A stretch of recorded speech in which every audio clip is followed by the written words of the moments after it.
Sketch book है जो बचपन से उसके साथ है, जिसके बारे में उसने अपनी टीचर को बताया था। यहाँ पर वो सिक्योरिटी कैमरास को भी देखता रहता है, जिसमें वो जैस्मीन नाम की एक लड़की को भी देखता है जो यहाँ पर काम करती है। नीमो अब उसे पसंद करने लगा है। नीमो को यहाँ पर अब 1 हफ्ता बीत चुका है। फ्रिज में हर तरह का खाना और बर्फ खत्म हो चुकी है, इसीलिए अब उसे फूड केन से खाना होगा। और जब वो फूड केन को चाकू से खोल रहा होता है तो उसका हाथ कट जाता है, जिसके बाद वो कपड़ा अपने हाथ में बांध लेता है। नीमो को यहाँ पर कभी कभी इतनी ज्यादा गर्मी लगती है कि वो फ्रीजर के अंदर अपना मुंह डालकर ठंडा करता है। हालांकि फ्रिज चल रहा है, लेकिन घर के जितने भी एसी होते हैं वो सब गर्म हवा फेंक रहे होते हैं, जिन्हें ऑफ नहीं किया जा सकता। अब एक दिन यहाँ पर नीमो को एक दरवाजा मिलता है। जब उस दरवाजे को खोलता है तो उसे पता चलता है कि ये पेंट्री है, जहाँ पर खाने का बहुत सारा सामान है, जिसे देखकर वो खुश हो जाता है। और तभी उसे अजीब सी आवाज आती है। जब वो बाहर जाता है तो देखता है कि गार्डन के जो स्प्रिंकलर्स हैं वो ऑन हो गए हैं, जिससे पानी आ रहा है। उस पानी को पीकर नीमो अपनी प्यास बुझाता है और वहीं पर लेट जाता है। अब तक नीमो स्काई लाइट तक पहुंच नहीं पाया। उसने घर के बहुत सारे सामान को यूज कर लिया है और बहुत मेहनत करने के बाद वो लाइट तक पहुंच जाता है और अब उसे लाइट को खोलना होगा।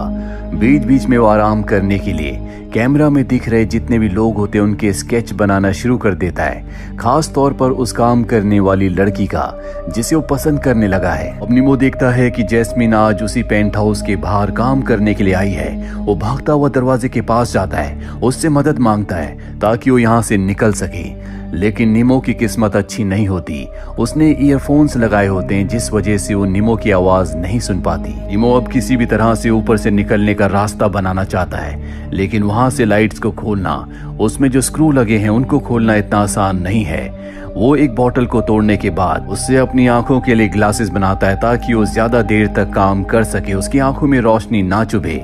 लेकिन इस दीवार को तोड़ना, ऊपर से लाइट्स को खोलना इतना आसान नहीं है। धीरे धीरे नीमो के दिमाग पर भी असर होना शुरू हो जाता है। वो अकेलेपन से बोर हो चुका है। वो घंटे तक सीसीटीवी कैमरे में यहाँ पर लोगों की हलचल को देखता रहता है। उसे पता है कि कौन सा कर्मचारी कब आता है।